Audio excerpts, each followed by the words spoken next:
አድማጭ ተመልካቾቻችን ይህ የሐሳብ መድረክ የተሰኘው ዝግጅታችን ነው። የሐሳብ መድረክ በተስፋ ቴሌቪዥን በግሪት ኮሚሽን ሚኒስትሪ ስር የሚተላለፍ ሲሆን ሁልጊዜ በየሳምንቱ አዳዲስ ሐሳቦች ይዞ ወደ እናንተ ይመጣል። ዛሬ የመንፈሳዊ ተቋማት ግንባታ የሚል ርዕሰ ጉዳይ እናነሳለን። ለዚህ ትልቅ ርዕሰ ጉዳይ እንግዳ ጋብዘናል። የዛሬው እንግዳዬ ዶክተር ግርማ አልታየ ናቸው። ዶክተር ግርማ አልታየ እንኳን ጥሪያችን አክብረው ወደ ተስፋ ቴሌቪዥን ወደ ሐሳብ መድረክ በደህና መጡ። ጤና ይስጥልኝ። እኔም አመሰግናለሁ። ቴንኪዩ ስለጋበዝከኝ። ዝግጅታችንን ቀስ እያልን እያሟሟቅነው እንሄዳለን። እርስዎ ልበል ወይስ አንተ ልበል? ኧረ እባክህ አንተ ልበል። አንተ ልበል። ለምን ከቀረጻ በፊት አንተ እያልኩ ስለነበረ እንደዛ ልቀጥል፣ እሱ ይሻለናል። ዶክተር ግርማ እንግዳችን ስለሆንኩ በጣም ደስ ይለናል። እንደ ዝግጅት ክፍል እንዲሁም ደግሞ እንደ ተስፋ ቴሌቪዥን በእኛ ፕላትፎርም እንግዳ ራሱን ያስተዋውቃል። ምክንያቱም ተመልካቾች ብዙ ላያውቁ ይችላሉ። የተወሰኑት አዳዲስ ተመልካቾች ስላሉ በመላው ዓለም በአፍሪካ፣ በኢትዮጵያም፣ በአውሮፓም እንደዚሁም ደግሞ አበሻ ባለበት በኤርትራም ጨምሮ ፕሮግራማችን ይታያልና ለእነዚህ ሁሉ ተመልካቾቻችን ዶክተር ግርማ አልታየ ማን ነው? የት ይሰራል? የትምህርት ዝግጅቱ ምን ላይ ነው የሚያተኩረው? የሚለውን ባጭሩ ዶክተር ግርማን በሚገልጽ መንገድ ንገረንና ወደሚቀጥለው እንሄዳለን። ያ ከሙያ አንጻር የኔ ዋነኛ መገለጫ ሚሽነሪ የሚለው ነው። ሚሽነሪ ነው የሚለው ነው ዋነኛ መገለጫ። ሚሽነሪ በተፈጥሮ ብዙ ነገር ይሰራል። እውነት ነው። ያንን ዋና የሚሽን ስራውን ለማስፈጸም ሲል የተለያዩ ስልጠናዎች ይወስዳል፣ የተለያዩ ትምህርቶች ይማራል፣ የተለያዩ ነገሮች ያደርጋል። እኔ ያለፉት 25 ዓመታት በዚህ በግሬት ኮሚሽን ሚኒስትሪ ውስጥ ሚሽነሪ ሆኜ ነው ማገለግለው። በተለያዩ ኃላፊነቶች አገልግያለሁ በግሬት ኮሚሽን ውስጥ። ላለፉት 9 ዓመት አካባቢ ደግሞ የድርጅቱ ብሔራዊ ዳይሬክተር፣ በቅርብ ጊዜ ፕሬዚደንት ተብሎ ተሰይሟል። የእሱን ኃላፊነት እወጣለሁ። ከዛ በተረፈ ግን እዚህ በግሬት ኮሚሽን ጥላ ስር ያለ አንድ ትምህርት ቤት አለ፣ ኢንተርናሽናል ሊደርሺፕ ዩኒቨርሲቲ የሚባል። ይሄ ትምህርት ቤት በአፍሪካ ውስጥ ብዙ ሎኬሽኖች አሉት። ኢትዮጵያ 8ኛ ከተማው ነው። ብዙ ከተሞች ላይ የሚሰራ የቆየ ትምህርት ቤት ነው። ኢትዮጵያ ከጀመረ ወደ 5 ዓመት አካባቢ ይሆናል። እዛ ትምህርት ቤት ከጅማሬ ጀምሮ ትምህርት ቤቱን በመጀመርና በማስተማርም አገለግላለሁ። 2 ኤሪያዎች ላይ ስልጠናዎች አሉኝ። በዛ ኤሪያ ሰለጥናለሁ። አንደኛው ሚሽን ነው፣ እሱ ላይ አስተምራለሁ። ሁለተኛው ደግሞ ድርጅታዊ አመራር ወይም ኦርጋናይዜሽናል ሊደርሺፕ ደግሞ አስተምራለሁ ማለት ነው። ስለዚህ እንደ ሁኔታው አንዳንዴ የሊደርሺፕ አስተማሪ ነኝ፣ ፒውር ሊደርሺፕ አስተምራለሁ። አንዳንድ ቦታ ደግሞ እንደ ሁኔታው የሚሽን አስተምራለሁ። ስለዚህ ዶክተር ግርማ የዛሬው ርዕሰ ጉዳይ በቀጥታ እንደ ሙያ ከአንተ ጋር የሚሄድ ነው። የዝግጅታችን ክፍል የሐሳብ መድረክ ማለት ነው። ይህን ርዕሰ ጉዳይ ስንመርጥ ዶክተር ግርማ ንባባቸው፣ ተሞክሯቸውና በቀጥታ ከሳቸው የስራ ጋር ስለሚገናኝ ነው። አንተና አንቱታ ይቀላቅላለሁ፣ ግን እየረሳሁት እመጣለሁ። እኔ አንተ የሚለው ስለምወደው ከዛ ጋር የሚሄድ ነው። እንግዲህ የተቋም ግንባታ የመሪን ብቃት፣ ባለራዕይነትና ጥልቅ እይታን ይጠይቃል። የተቋም ግንባታ ስንል ከመንፈሳዊ ተቋም አንጻር ቤተክርስቲያንና በቤተክርስቲያን ዙሪያ ያሉ ቤተክርስቲያን ለማገዝ የተቋቋሙ እንደ ግሬት ኮሚሽን ኢትዮጵያ አይነትንም ይጨምራል። ስለዚህ የምንናገርበት አውድ ቤተክርስቲያንና መንፈሳዊ ተቋማት እነሱም በቤተክርስቲያን ጥላ ስር ሆነው ወይም ደግሞ ጎን ለጎን ቤተክርስቲያን ለማገዝ የተቋቋሙትን ሚኒስትሪዎች ማለታችን ነው። ስለዚህ እነዚህ ሚኒስትሪዎች ምን አይነት የተቋም ግንባታ ይኑራቸው እና የሚለውና ለነዚህ የተቋም ግንባታ የሚያስፈልጉትን ሐሳቦች ዙሪያ ተሞክሮህን፣ ንባብህንና ልምድህን ታጋራናለህ። በመሃል በቀጥታ ከአንተ የህይወት አገልግሎትና ተሞክሮ ጋር በቀጥታ ልናነሳ እንችላለን። ስለዚህ ወጣ ገባ ጋር እያልን የሚቀጥለውን በርከት ያሉ ሰዓታት እንቆያለን። ሰዓታት ሆነ ሰዓታት ነው፣ ቀንም ሊሆን ይችላል። ምክንያቱም በአንድ ዓመት እንትን ነው የመጣኸው፣ በአንድ ዓመት አቤቱታ ነው የመጣኸው። ወደ መጀመሪያው ጥያቄ ልለፍ። ዶክተር ግርማ ስለ ራስህ እስኪ ንገረን። ሊደርሺፕ እንደተማረ እንዳነበበ እንደ አንድ የሊደርሺፕ ተማሪና መምህር ወይም ደግሞ ተመራማሪ ለአንተ ሊደርሺፕ ምንድን ነው? መሪነት ምንድን ነው ለአንተ ለዶክተር ግርማ? መሪነት በጣም ሰፊ ሀሳብ ነው። ያው በመሪነት ጥናት ውስጥ በሚደረግበት ጊዜ አንድ የሆነ ወጥ ትርጉም የለውም። ብዙ ትርጉሞች ነው ያሉት መሪነት። ግን በአጠቃላይ መሪነት እንደ አውድ ይለካል። የመሪነት መርሆች በተለያዩ የአመራር ተቋማት ውስጥ ተመሳሳይ ሊሆኑ ይችላሉ። በመርህ ደረጃ ተመሳሳይ ናቸው። ለምሳሌ ዲሲፕሊን፣ ሚሊተሪም ላይ ዲሲፕሊን ያስፈልጋል፣ ቢዝነስም ላይ ዲሲፕሊን ያስፈልጋል፣ ቸርች ውስጥም ዲሲፕሊን ያስፈልጋል። የዲሲፕሊን አፈጻጸምና ትርጉም ግን እንዳውዳቸው ይለያያል፣ እንደየሁኔታው ይለያያል። ለዛ ነው መሪነት አውዳዊ ነው ምለው። ከምታነሳው ተቋም ጋር ተያይዞ መርሆቹ አፈጻጸማቸው ይለያያል። ስለዚህ በመጀመሪያ ጥሩ መሪ ለመሆን የምትመራውን ተቋም አሳምረ ማወቅ አለብህ። የምትመራው ተቋም ማንነቱ ምንድነው? ለምንድነው የተቋቋመው? ምንድነው ማስፈጸም የሚፈልገው? የሚሉትን ነገር መረዳት፣ ያንን የመሪነት መርህ አምጥተህ ስታስፈጽም እንዴት እንደምታስፈጽም ፍሬምወርክ ይሰጣል። ተቋሙን መረዳት፣ ራዕዩን መረዳት። ተቋሙ ኔቸር አለው። ተቋሙ የተቋቋመበት ዓላማ አለው። ተቋሙ ኔቸር አለው። ለምሳሌ ቤተክርስቲያን እንደ ተቋም ወሰድክ፣ ኔቸር አላት የራሱ። ቢዝነስ፣ አንድ ቢዝነስ ተቋም የራሱ ኔቸር አለው። ገቨርንመንት የራሱ ኔቸር አለው። ስለዚህ ምንድነው መሪነት ብለህ ብትጠይቀኝ በጣም ኮምፕሌክስ ሀሳብ ነው መሪነት። ልተነትንልህ የምችለው ግን ከምትመራው ተቋም አንጻር ስታመጣው ከዚህ አንጻር ምንድን ነው ብትለኝ የዛኔ አንድ የሊደርሺፕ አመራር መርህን ወስጄ በዛ ተቋም አውድ ውስጥ ይሄ ነገር ማለት ይሄ ነው ልል እችላለሁ። ያ ነው ደግሞ ውጤታማ የሚያደርገው። አንዳንዴ ገብቷል የአመራር ብስለት እጥረት የሚከሰተው ምንድነው? ሰዎች የሆነ የአመራር መርህ የሆነ ቦታ ተምሯል፣ በጎ ነው። የአመራር መርህ የትም ቦታ ብትማር መርሆች ተወራራሽ ናቸው፣ ክሮስ ሴክሽናል፣ ችግር የለውም። ክሮስ ካት ሊያደርጉ ይችላሉ ከአንዱ ወደ አንዱ። ያንተ ብቃት ግን የሚለካው ያንን መርህ ወስደህ በምትመራው ተቋም አውድ ውስጥ ስትመነዝረው ነው። ያንን የዛን የተቋም ኔቸር መረዳት አለብህ። እኔ ለዚህ ነው አሁን ከመንፈሳዊ አመራር አንጻር ስለሆነ የምናወራው አብዛኛው ቤተክርስቲያን አመራር አንጻር ካነሳ ነው ቤተክርስቲያን ምንድነች የሚለው የተቋማዊ ኔቸሯን ባህሪዋን መረዳት የአመራር ውጤታማነትን ይተረጉመዋል። በጣም ጥሩ ነገር ነው ያነሳው ዶክተር ግርማ። እንደው ይሄን ነገር ሂስ አድርገ ነው ብናልፍ ነው።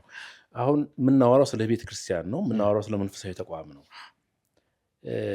እንዳልከው በዚህ ወቅት እድለኛ ነው። በዚህ ዘመን ያሉ መሪዎች እድለኞች ናቸው ከሌሎች ዘመናት ይልቅ። እያንዳንዱ ዘመን የራሱ እንትን አለው፣ ተግዳሮትና እድል አለው እና ብዙ የሊደርሺፕ ፍልስፍናዎች በመንፈሳዊ አቅጣጫ በሌላ አቅጣጫ ይሰጣሉ በእኛ ሀገር ባለፉት 20 ዓመት በተለይ። ስለዚህ ብዙ ሰዎች ስለ መሪነት ወይም ሊደርሺፕ ስለምንለው ነገር ግንዛቤው አላቸው ወይም ተምረዋል። ግን ወደ ቤተክርስቲያን ስናመጣው እኔ በልጅነቴ የገበሬ ልጅ ስለሆንኩ በአጋጣሚ አንድ ነገር አየው። በኢኮኖሚ ትንሽ አቅም ያልነበረው ሰው ስለነበረ አንድ በሬ ያለው አንድ አህያ ያለው።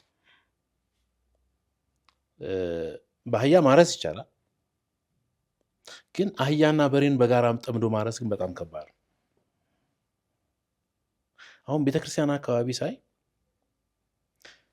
እንደዚህ አይነት አመራር ነው የማየው። ማለት አብረው የማይጠመዱ የሚመስሉ ነገሮች፣ ፍጹም የማይገናኙ ነገሮች ቸርች ውስጥ ይደረጋሉ።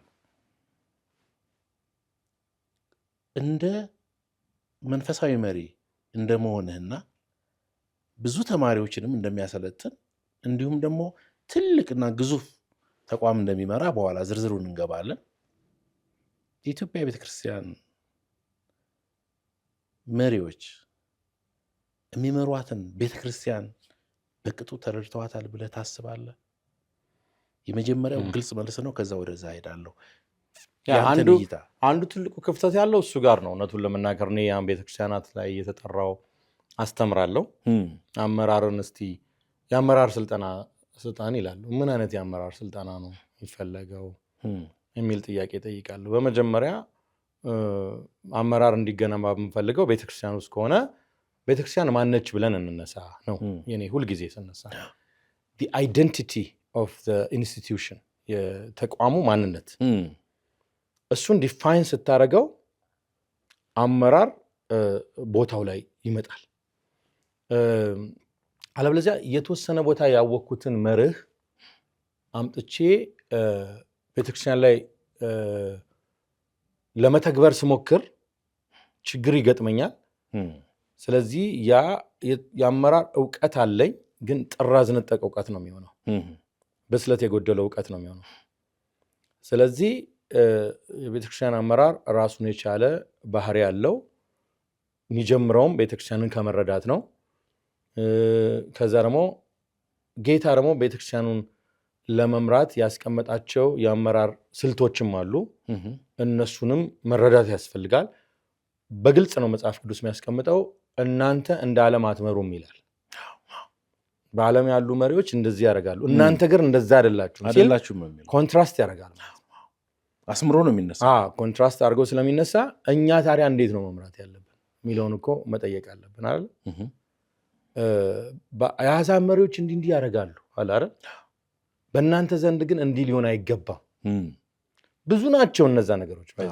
ጌታ ትላንትና ማታ ከልጆቼ ጋር የመጽሐፍ ቅዱስ ጥናት እያደረግን ነበርና ያጠና ነው ክፍል ስለ ጸሎት፣ ጌታ ስለ ጸሎት ያስተማሩበት ክፍል ነውና ስትጸልዩ እንደ ግብዞች አትሁኑ። እነሱ በመንገድ ዳር ቆመው በአደባባይ ቆመው ድምፃቸውን ጮክ አድርገው ሰው እንዲያያቸው ይጸልያሉ። እናንተ ግን እንደዚህ አታርጉ። ወደ ቤት ገብተህ በርን ዘግተህ በልፍኝ ሆነ በስውር ለሚሰማ አባትህ ጸልይ፣ እሱ በስውር የጸለይከውን በግልጽ ይከፍልሃል ይላል። ኮንትራስት ነው። ገብቷል? እንደዚህ ትክክል አይደለም፣ እንዲህ ነው ይላል። ከዛ ደግሞ አሕዛብ ብዙ በመለፍለፋቸው በመናገራቸው የሚሰሙ ይመስላቸዋል። አንተ ግን አባትህ የምትፈልገውን ሳትጠይቀውም ስለሚያውቅ ቃላችሁ ስትሬት ፎርዋርድ ይሁን ይላል። እንደዚህ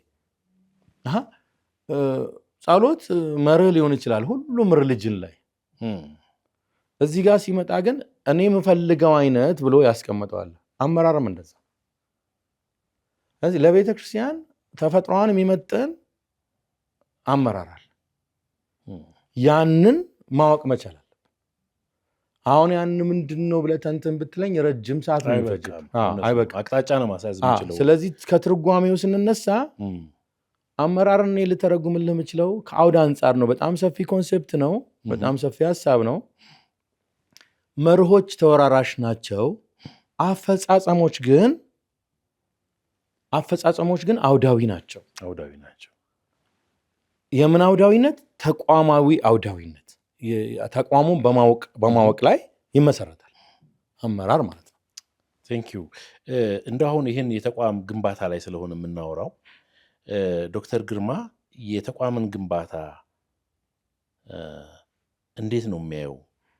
ለምሳሌ በአንድ ተቋም ውስጥ ሁለት አይነት አስፈላጊ ነገሮች አሉ። አንደኛው የሰው ኃይል ግንባታችን ነው። ሁለተኛው ደግሞ የሪሶርስ ግንባታ ህንፃ ሊሆን ይችላል። ሌላ ለተቋሙ የሚያስፈልጉ ነገሮች አብረው ይያያዛሉና ዛሬ ትኩረት የምናደርገው የሰው ኃይል ግንባታ ላይ ነውና የሰው ኃይል ግንባታን በመንፈሳዊ ተቋም ውስጥ ምን አይነት አካሄድ ይፈልጋል ብለህ ታስባለህ? ብዙ ሰዎች ኢትዮጵያ ውስጥ እንደ መንፈሳዊ ተቋም ትልቅ እና ጠንካራ ተቋማዊ ግንባታ የሚያስፈልጋት ተቋም ነች። ነገር ግን በዛ ልክ ተቋሙ ጠንካራ አይደለም። አንድ ጊዜ አንድ ማስታወቂያ አየሁ። ትልቅ የተቋም ሪፎርም አድርገናል፣ የተቋም ግንባታ አድርገናል ብሎ ማስታወቂያ ሰሩና ተጠግቼ ለማየት ፈለግኩኝ።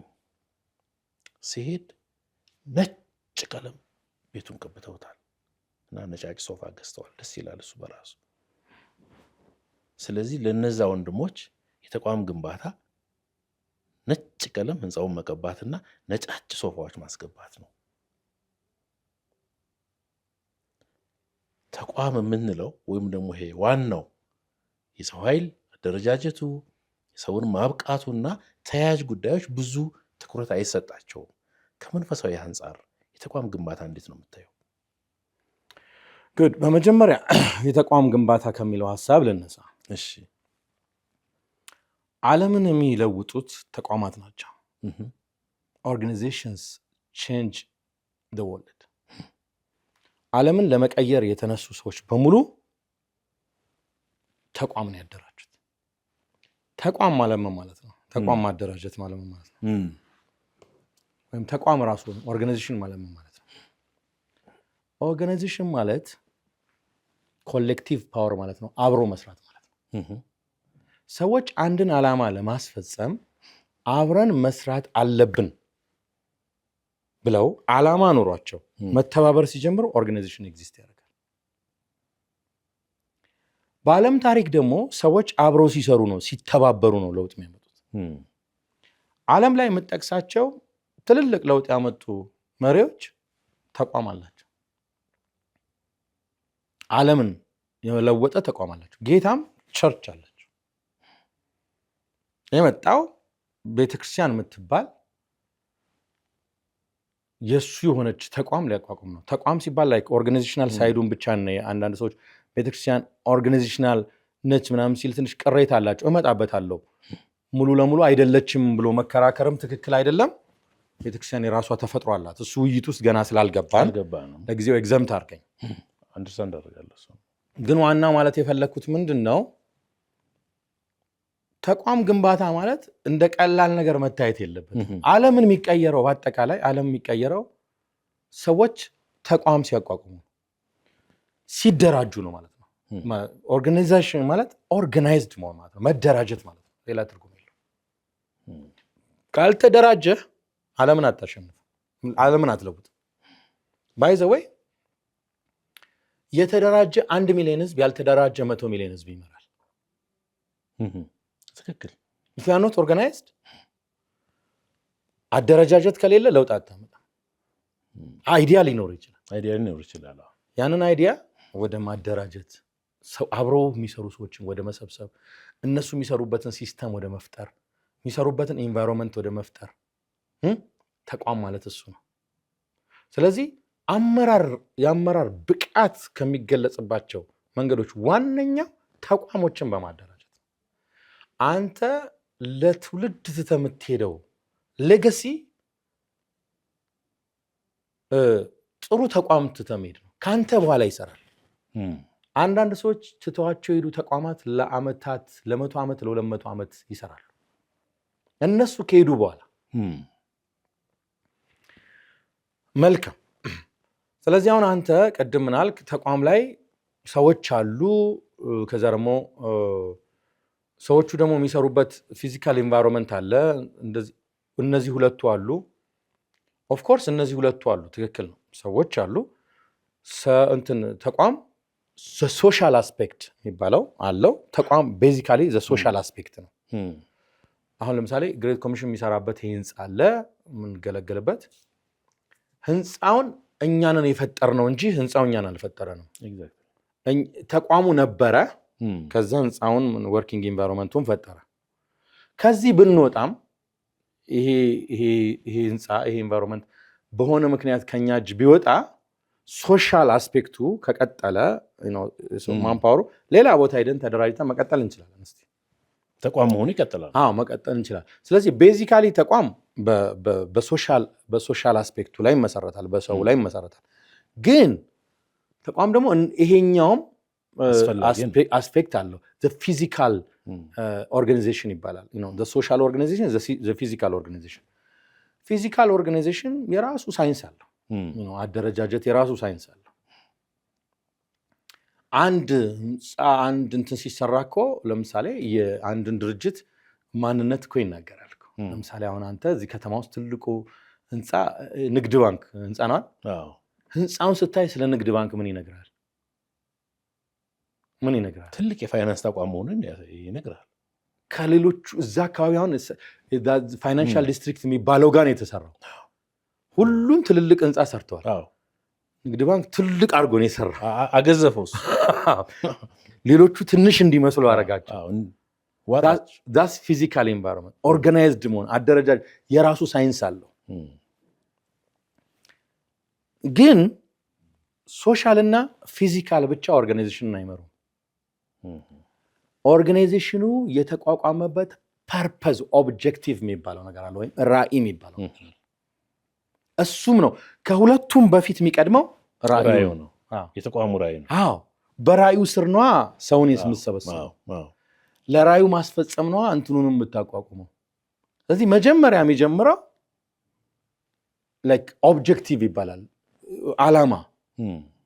ዓላማ ከሌለው ተቋም ነው ልትል አትችልም። ሰዎች እኮ ብዙ አይነት አደረጃጀት ይፈጥራሉ። አሁን ለምሳሌ የጥሬ ስጋ ወዳጆች ማህበር አለ። የሚገርም ነው አለ እኮ አይደለም እንዴ? ማህበር ነው። ከዋናው ዓላማ ጥሬ ስጋ ተሰብስቦ መብላት ነው። እሱን ተቋም ነው ብለህ ዲፋይን ማድረግ አትችልም። ትበላለህ፣ ከዛ ደግሞ ኮሌስትሮል ይበላል፣ ትለያያለህ። በቃ ሶሻል አሶሲዬሽን ግን የተቋም ስትሬንግዝ የሚወሰነው በኦብጀክቲቭ ላይ በዓላማ በፐርፐዝ ወይም ቪዥን በምትለው። ለዛ ነው ኤቭሪ ተቋም ቪዥን፣ ሚሽን፣ ቫሊዩስ ምናምን የሚጽፈው። ዊዛውት ዛት ዩ ዶንት ኤግዚስት። ግን ሌላ አስፔክት አለ።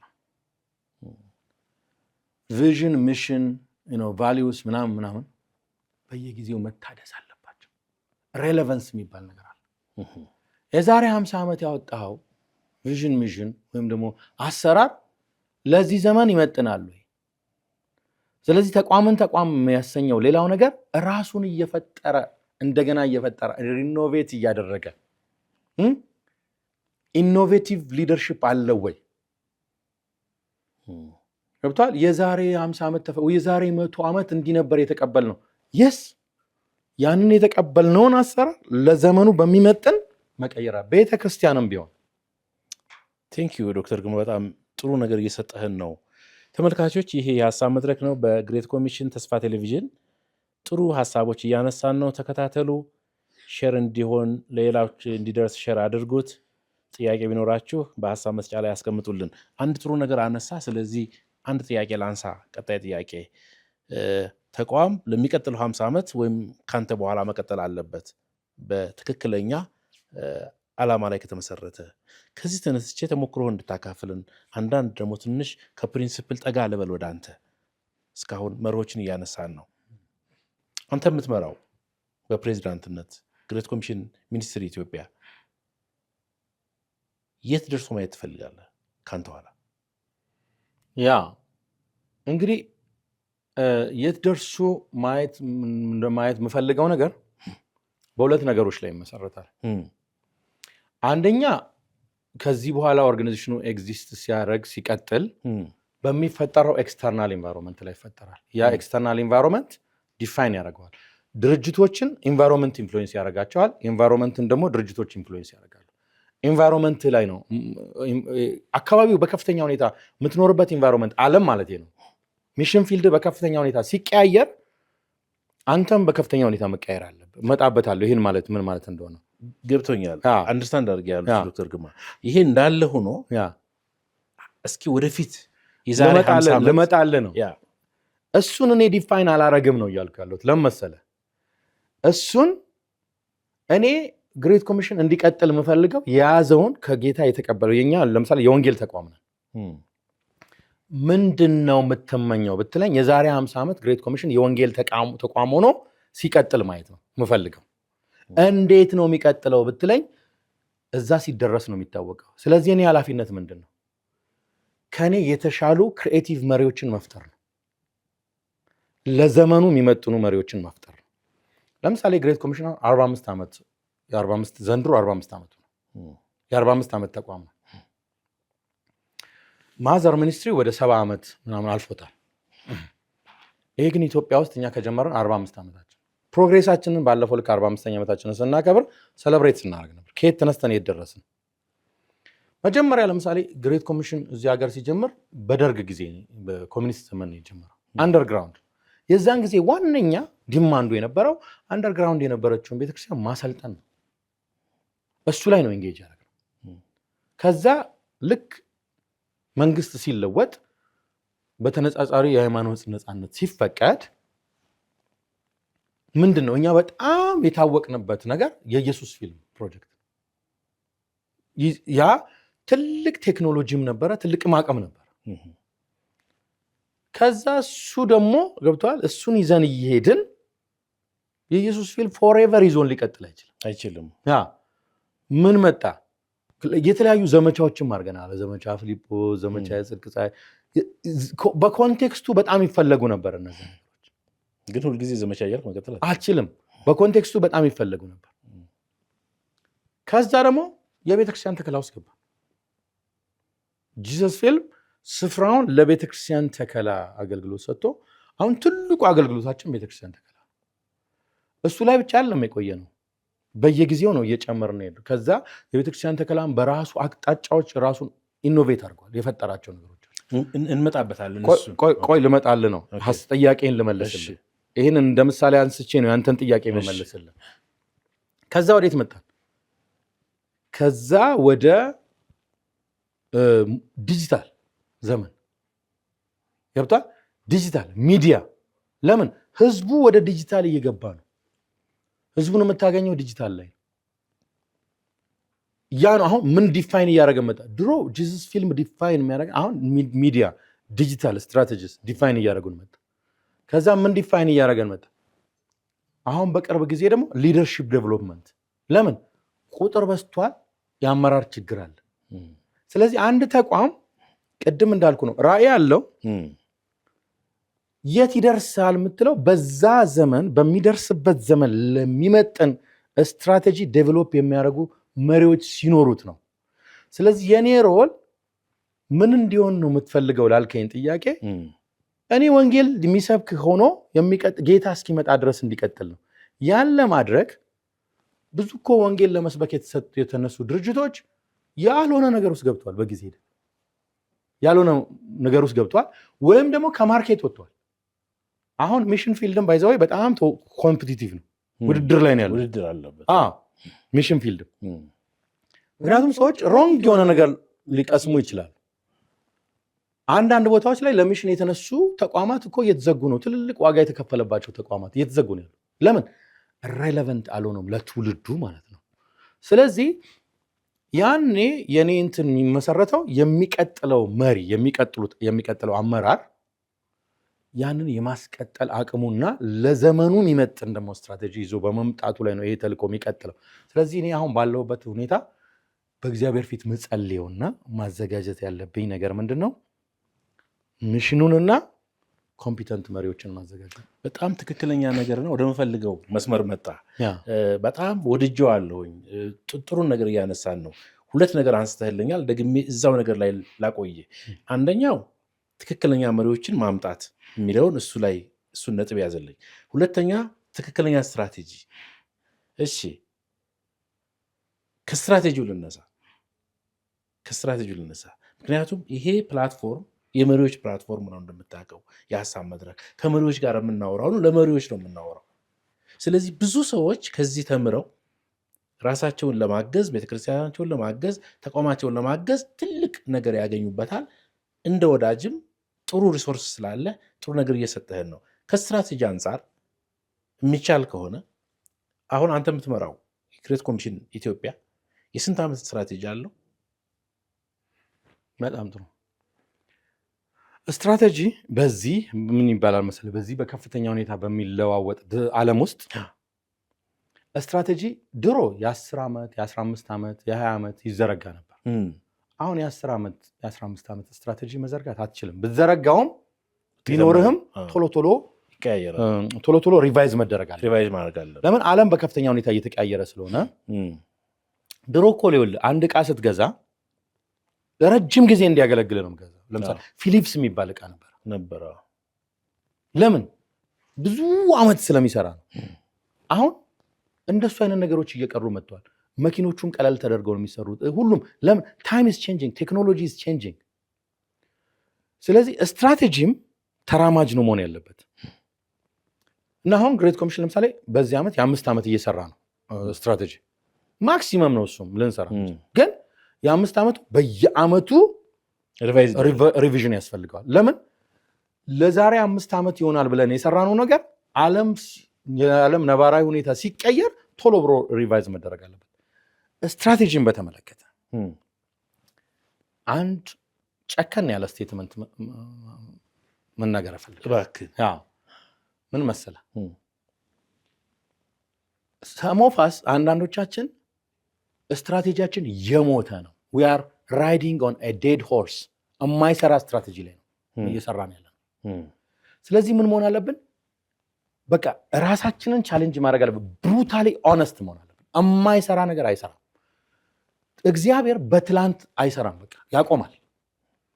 ትዝ ይልሃል ሙሴ በምድረ በዳ ህዝቡን እየመራ እባብ ህዝቡን እየነደፈ እግዚአብሔር ጋር ሲለምን ከነሐስ እባብ ሰርተህ ስቀል አለው አይደል? ሰቀለ፣ ህዝቡ ተፈወሰ። የእስራኤል ልጆች ግን የነሐሱን እባብ ተከትለው አመለኩት ይላል እኮ። ኦልድ ስትራቴጂ ስታመልክ ኢትስ ላይክ ወርሺፒንግ ዳት ብሮንዝ ስኔክ። እግዚአብሔር በዚህ መንገድ ሰርቷል የሚሉ የቤተ ክርስቲያን መሪዎች አሉ ብዙ። አዎ ሰርቷል፣ ለዛሬ ግን ላይሰራ አይችልም። ስለዚህ ኦነስት መሆን አልቻሉም። ያንን የነሐስ እባብ ይዘው ከእሱ ጋር እየሞቱ ነው ያሉት። እነሱ ብቻ ሳይሆን ተቋማቸውም እየሞተ ነው ያለው። ስለዚህ ስትራቴጂ ላይ ብሩታሊ ኦነስት መሆን አለብን። እኛ እኮ ጂሰስ ፊልምን ወደኋላ አድርገን ይሄኛውን ወደፊት ስናመጣ ጂሰስ ፊልም ስቲል የሚሰራው ስራ አለው፣ ግን ታይም ቼንጅ። አሁን ሰው ዩቱብ ላይ ነው ያለው። ሰው የሚዲያ ኤክስፖዠሩ ከፍተኛ ነው። ገብቷል? ድሮ እዚህ አዲስ አበባ ከተማ ላይ ለምሳሌ በ16 ሚሊ ሜትር የጂሰስ ፊልም ተክለህ አደባባይ ላይ ሰው ስትጠራ ሲኒማቶግራፊው ራሱ ቴክኖሎጂ ራሱ ስለሚደንቀው 10,000 ሰው ሊመጣ ይችላል። አሁን ብታረግ 10,000 ሰው አታገኝ። ለምን? ሰው የሚዲያ ኮንሽስነሱ ጨምሯል። ብዙ አይነት ሚዲያ ያውቃል። so you need to change yourself። እንደዛ ነው። ብዙ እግዚአብሔር የሰራባቸው ድንቅ መንገዶች አሉ፣ ግን እንደ ነሐሱ እባብ ሊሆኑ ይችላሉ ካላሻሸልናቸው። ይዘናቸው እነሱን እያመለክን ድርጅታችን በዛ መንገድ ኢሬሌቨንት ሆኖ ከጨዋታ ሲወጣ አይናችን እያየ ከጨዋታ ሊወጣ ይችላል። ስለዚህ ስትራቴጂ ላልከው ነው። ያንን ማን ነው የሚፈጥረው? እንግዲህ ብያለሁ፣ የሰው ኃይል መጣበታሉ፣ መሪዎች ናቸው ያንን የሚፈጥሩት። ስትራቴጂን በተመለከተ ግን ጌታ እንዲህ ሰርቷል በሚለው መንገድ የቢዝነስ ድርጅትም ላይ እንደዛ ነው፣ ፖለቲካም ላይ እንደዛ ነው። ስትራቴጂ ማይቀየር ከሆነ ሴም ኦልድ ማይቀየር ከሆነ ሪል ለውጥ የለም። እና ግን ዲስከሽናችን መንፈሳዊ አመራር ስለሆነ ወደ መንፈሳዊ ስመጣ ብዙ ቦታ ሲሄድ የሚያሳዝነኝ ነገር እሱ ሰዎች ሊለቁት አይፈልግም። they don't want to let it go የለመዱትን ነገር። መጽሐፍ ቅዱስ እኮ ይላል እኮ የጥንቱን ነገር አታስታውሱ፣ ያለፈውን ነገር እርሱት፣ እነሆ አዲስን ነገር አደርጋለሁ አይደል ነው የሚለው። ለምንድን ነው የቤተክርስቲያን መሪዎች በትዝታ እስራት ውስጥ የሚኖሩት? አይ ቲንክ ምንድነው መሰለ፣ ዞሮ ድሮ እግዚአብሔር የሰራበትን መንገድ እሱን አፕሪሼት ማድረግ ማድነቅ እኮ ጥሩ ነገር ነው በራሱ ችግር የለም። ገብቶሃል? ያ ትዝታ ነው እኮ። እግዚአብሔር ኤርትራን ባህር ሲከፍል እሱን ማሰብ እኮ ትዝታ ነው። እግዚአብሔርም እንድታስታውሰው ይፈልጋል። ግን ዋነኛው ነገር የሚመሰረተው እግዚአብሔርን ራሱ በማወቅ ላይ ነው። እግዚአብሔር ትልቅ አምላክ ነው፣ ኢንተሊጀንት አምላክ ነው፣ ኢኖቬቲቭ አምላክ ነው። እና ይሄ ብቻ ነው ያለው መንገድ ብሎ ማሰብ እግዚአብሔርን ማሳነስ ይመስለኛል።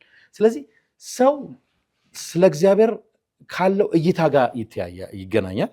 ሁለተኛ ያንን ነገር የምትማረው you closely walk with God፣ ከእግዚአብሔር ጋር አብረ በመጓዝ ነው። ትጸልያለህ፣ መንፈስ ቅዱስ አዳዲስ አሰራሮችን ቤተክርስቲያን ውስጥ ኢንጀክት እንዲያደርግ መፍቀድ ያስፈልጋል። መንፈስ ቅዱስ አዳዲስ ነገሮችን ለማስተዋወቅ ሲፈልግ ሰዎች ከመንፈስ ቅዱስ መንገድ ይልቅ የለመዱት የትላንቱ ልምድ ከሴጣን ይበልጣል የሚባለው ነገር አለ አይደለም? ይዘውት እግዚአብሔር እንዳይሰራ ይከለክላል። እና ከማዘር ቤተክርስቲያን ከእናት ቤተክርስቲያን እዚህ ሀገር ከተተከለችው ጀምሮ ብታይ እኮ ጉዳዩ ያለው እኮ ልምድን ከማስቀጠል ጋር ያለ እንትን ነው፣ ክርክር እኮ ነው። ፕሮግሬሲቭ መሆን አለብን። በቃ እግዚአብሔር ኔቸሩ ነው። እግዚአብሔር ሂዝ ኢንቴሊጀንት ቢንግ፣ እግዚአብሔር ክሬቲቭ ቢንግ ነው።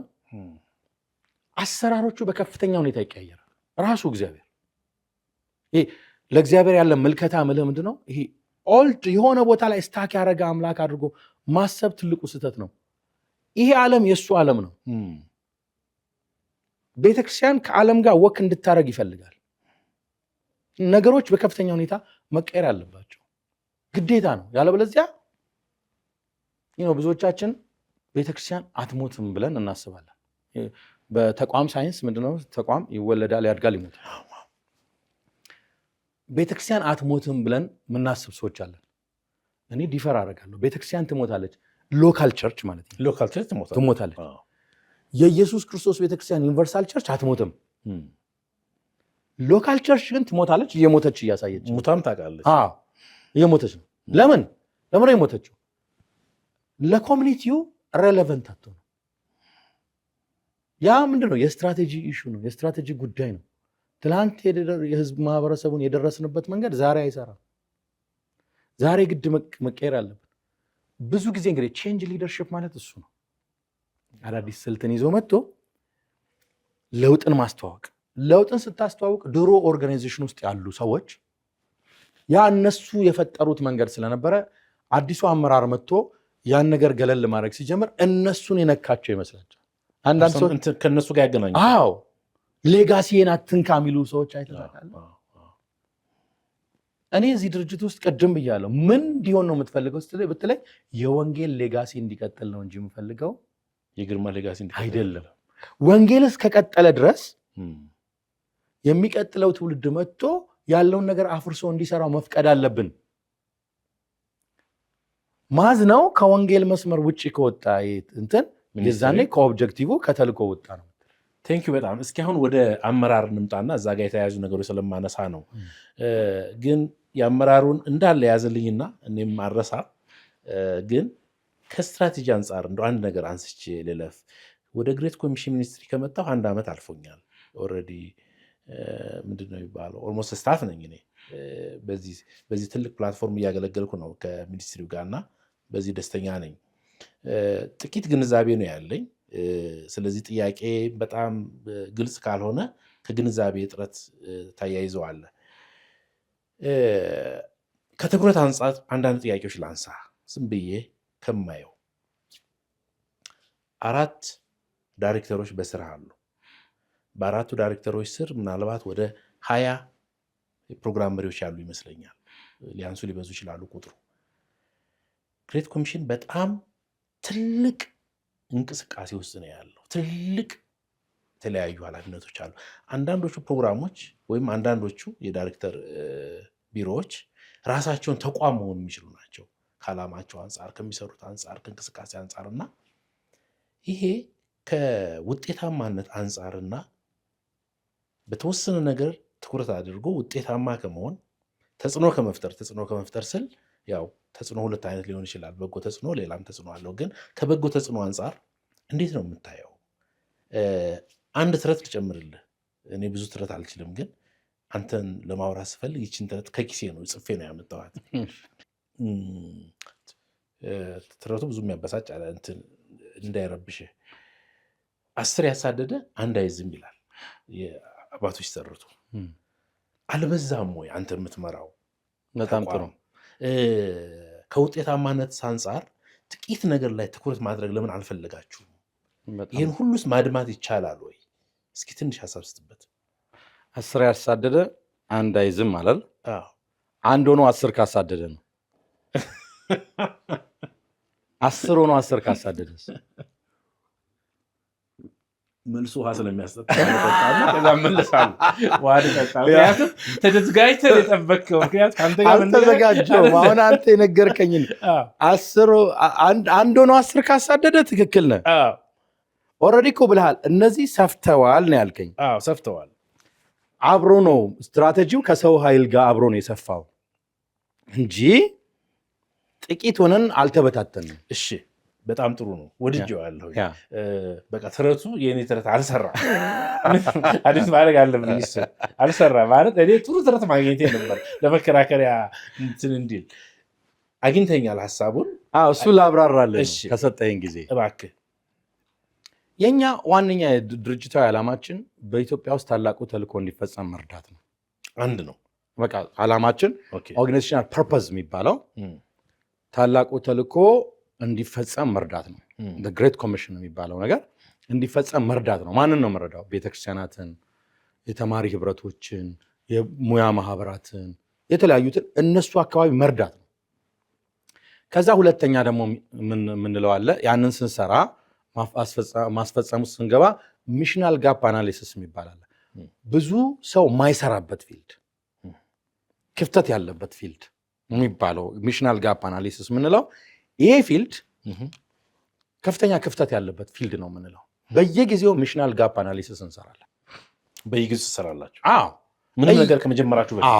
እያንዳንዱ ስትራቴጂ ከሚሽናል ጋፕ አናሊሲስ ተሰርቶ የተወለደ ነው እንጂ ሪፒቲቲቭ እንዳይሆን በተቻለ መጠን ጥረት ይደረጋል። ምን ማለት ነው? ስለዚህ ሌላ ሰው እንደኛ የሚሰራ ሌላ ሰው የለም ፊልዱ ላይ ቶታል እያልኩ አይደለም። ክፍተት ግን እስቲ ያላለው ገብቶሃል? አሁን ለምሳሌ 50 ድርጅቶች ሊሰሩበት የሚገባ ቦታ ላይ 2 ብቻ ካለ እዛ ቦታ ላይ ክፍተት አለ፣ ተጨማሪ ያስፈልጋል። አንዳንዱ ደግሞ ማንም የሌለበት ቦታ። እኛ እንደ ጳውሎስ እንደሱ እየመረጠን ነው የምንሄደው። ስለዚህ ምንሰራቸው ስራዎች አሁን የቤተክርስቲያን ተከላ ስራ ስትል በኢትዮጵያ ውስጥ መዓት ሺህ ቤተክርስቲያናት ገና ያስፈልጋሉ። that's where we are engaged። ዲጂታል ስትለኝ ኢትዮጵያ ውስጥ ኢኖቬቲቭ ነን እኛ። እንደኛ አሁን የዲጂታል አደረጃጀት ያለው የለም። እኔ ፈልጌ እስካሁን አላገኘም። ምናልባት መንግስት ነው እንጂ እንደዚህ አይነት ተቋም ያለው። በስፒሪቹዋል ሴክተር ውስጥ የዲጂታል ሴንተራችንን ብትመለከተው የለም እንደዚህ አደረጃጀት። በቃ እኛ የዛሬ 10 ዓመት ነው የጀመርነው ሚሽናል ጋፕ ስለሆነ ማለት። ሊደርሺፕ ዴቨሎፕመንት ለምሳሌ ስንጀምር አሉ ተቋማት፣ ቁጥራቸው ግን ብዙ ነው፣ ትንሽ ነው። ስለዚህ እኛ ሌላ ተጨማሪ ኃይል ሆነን ነው ኢመርጅ እያደረግን ያለ ነው። ለምን? በቃ ይሄ ነገር ሚሽናል ጋፕ ነው። አሁን ኢትዮጵያ ቤተክርስቲያን ከደረሰችበት ፍላጎት አንጻር መሪ ነው ትልቁ ጩኸት የሚለውን ነገር ለመመለስ ነው የሊደርሺፕ ትምህርት ቤታችን የተቋቋመው ማለት ነው። ስለዚህ ያ ሚረዳ ከሆነ ታላቁን ተልእኮና ካፓሲቲው ካለን እንሰራዋለን። ካፓሲቲው ከሌለንን ስትሬች ካደረገን የዛኔ ያንተ ተረት ጉዳይ ይመጣል ማለት ነው። ስለዚህ እያንዳንዱ ቲም አለው፣ እያንዳንዱ ስትራቴጂ አለው፣ እያንዳንዱ ከሚሽናል ጋፕ አናሊሲስ ተመስርቶ የተሰራ ነው። ግን አንድ የመጨረሻ ነገር መመለስን ለምንድን ነው መሰለህ? ታላቁ ተልእኮ የሚባለው ተልእኮ ራሱ ምን ያህል ትልቅ እንደሆነ ልንገነዘብ ይገባል። እኛ በጣም ትንሽ ተቋም ነን በታላቁ ተልእኮ አይን። ታላቁ ተልእኮ እኮ አሕዛብን ሁሉ የሚመለከት ተልእኮ ነው።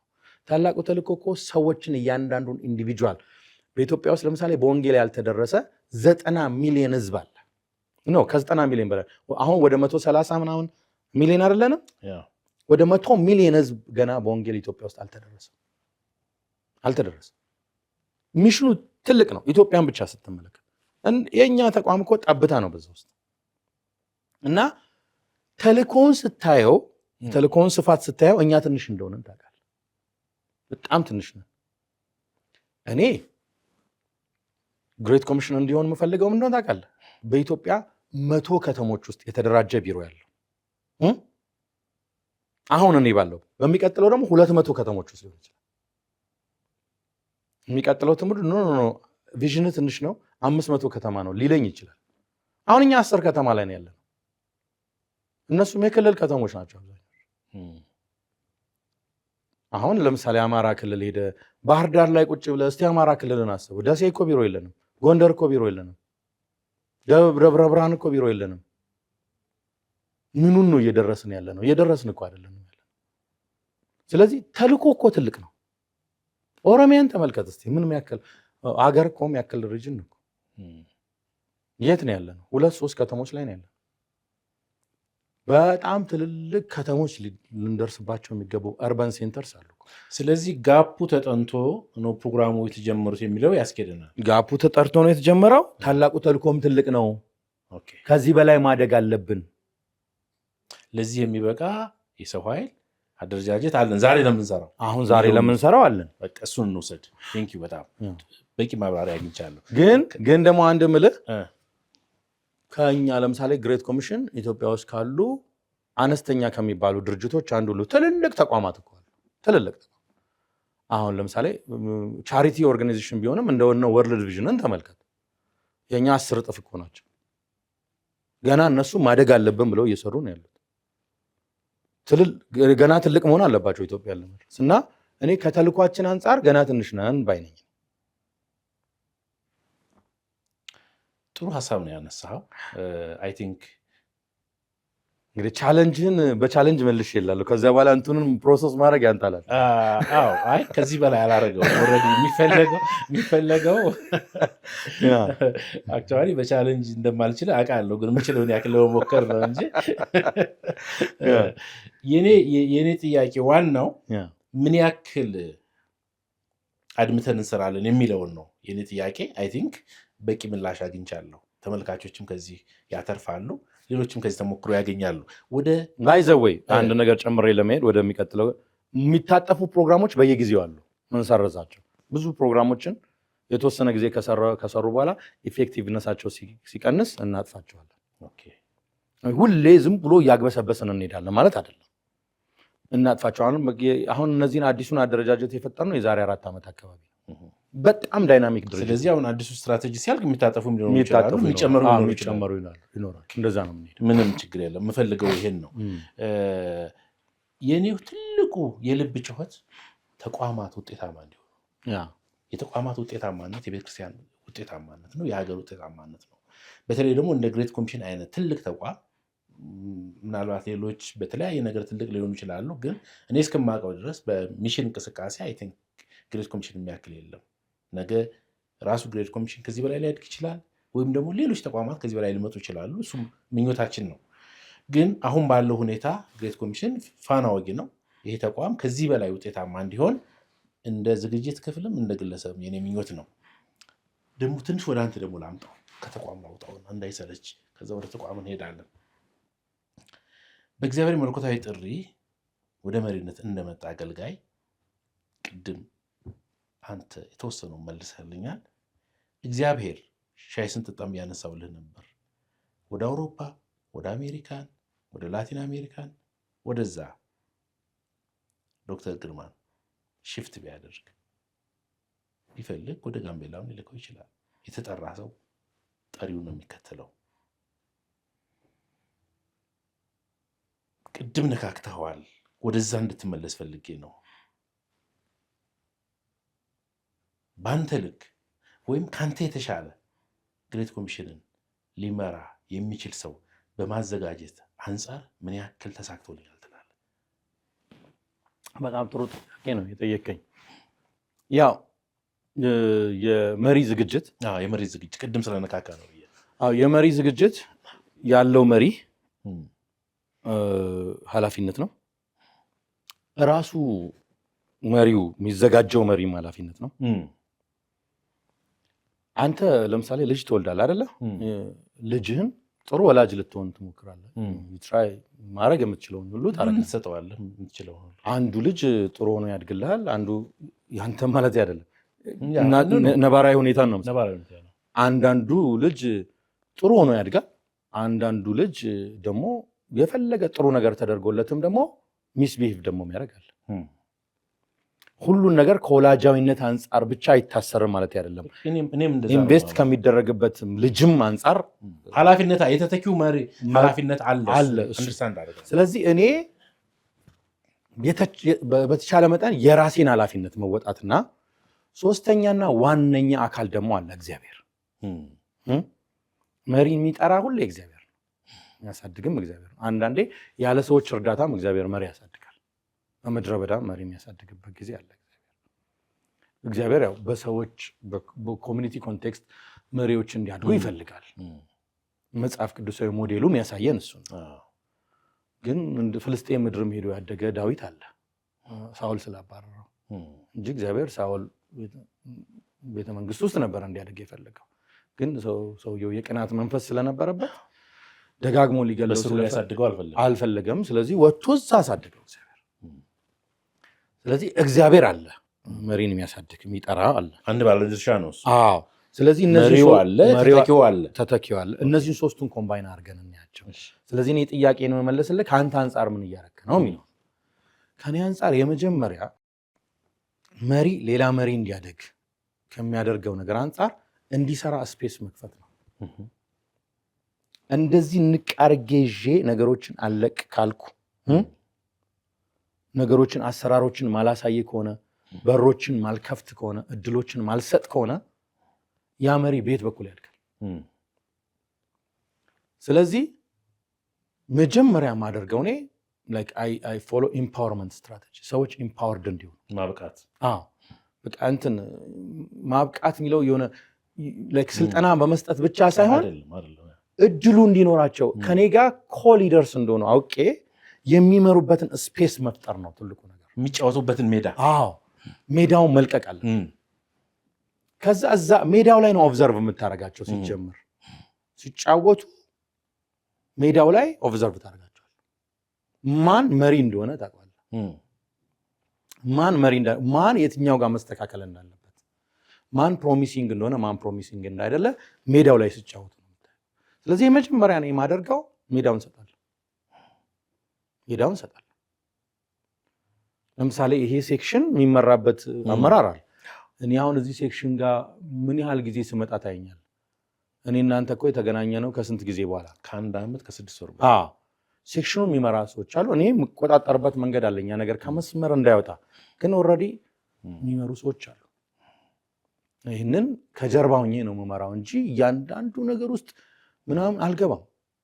ብዙም ነገሮችንም አላቅም። እውነቱን ለመናገር ማወቅ ያለብኝና ማወቃቸው ነገሮች አሉ፣ ግዴታ የሆኑ ነገሮች። እኔ ደግሞ ኢንቴንሽናሊ ማወቅ የሌለብኝና ለሌሎች የምሰጣቸው ነገሮች አሉ። ሆን ብለህ የምታደርገው ያ ስፔሱ ነው የዛ መሪ የሚያድግበት ስፔሱ ነው። እኔ ላደርግ የምችለው ነገር እሱ ነው። ከዛ ነው ኮቺንግ የሚባል ነገር አለ። ነገሮችን የሚመሩበትን ነገር አይተህ ሀሳብ ትሰጣለህ። መሪው የሚያዳምጥህ ከሆነ ያስተካክላል።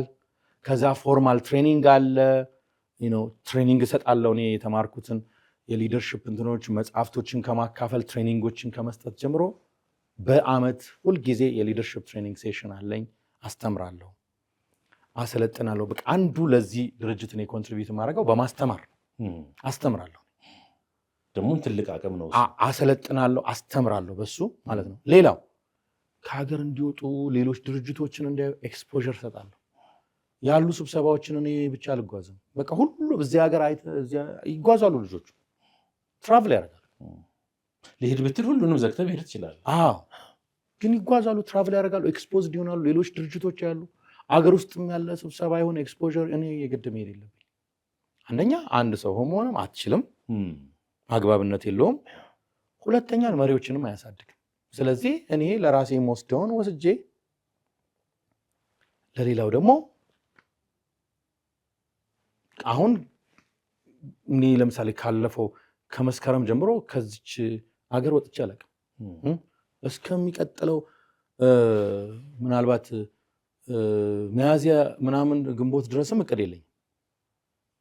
ግን ሌሎቹ እንዲሄዱና ኤክስፖዝድ ሆነው እንዲመጡ ስትራቴጂክ ደግሞ ቀስመው እንዲመጡ አይዲያ እንትን እንዲያደርጉ እድል እሰጣለሁ ማለት። ስለዚህ ኮምባይንድ ነው። በእኔ ሳይድ ያለው የመጀመሪያው ስፔስ መፍጠር ነው። ሁለተኛ ኮች እያየህ አስተያየቶች መስጠት። ኮቺንግ ማለት ምንድን ነው መሰለህ? ስራውን ሲሰራ ታያለህ። ይሄ ነገር እንዲህ አልነበረም፣ እንዲህ ብታደርገው ጥሩ ነበረ። ትወያያለህ ቁጭ እያልክ በሀሳቡ ላይ ይህን እንዲህ አድርገው፣ ይህን እንደዚህ፣ ይህን እንዲጨምርለት እንደዚህ የሚለው ዛት ኢዝ ኮልድ ኮቺንግ። ስለዚህ እንዲሳሳቱም እንዲያለሙም እንዲያጠፉም ሜዳው ክፍት ነው። ሜዳው ክፍት ነው። ሜዳውን ግን አይንን ጨፍነ ሳይሆን ኦብዘርቭ እያደረግ ከዛ ማስተማር አለብኝ፣ ማሰልጠን አለብኝ። ሊደር በይዞ የቤተ ክርስቲያን መሪ ጳውሎስ እኮ እንዳለው ለማስተማር የሚበቃ እንደሚል እሱ ለድርድር የሚቀርብ እንትን አለ። መንፈሳዊ መሪ ማስተማር አለበት። አድማጭ ተመልካቾቻችን ይህ የሀሳብ መድረክ ነው። በዚህ ሳምንት ከዶክተር ግርማ አልታየ ጋር የነበረን ድንቅ ቆይታ በዚህ ይጠናቀቃል። ሀሳቡ ገና ስላላለቀ በሚቀጥለው ሳምንት ቀሪ ሀሳቦች ይኖሩታል። ሀሳቡን ሙሉ እንድትከታተሉና የሚቀጥለው ሳምንት የሚተላለፈውን ፕሮግራም እንድትሰሙት ሀሳብ እንድትሰጡን እንጠይቃችኋለን። ይህ የሀሳብ መድረክ ነው በተስፋ ቴሌቪዥን። ሻሎም።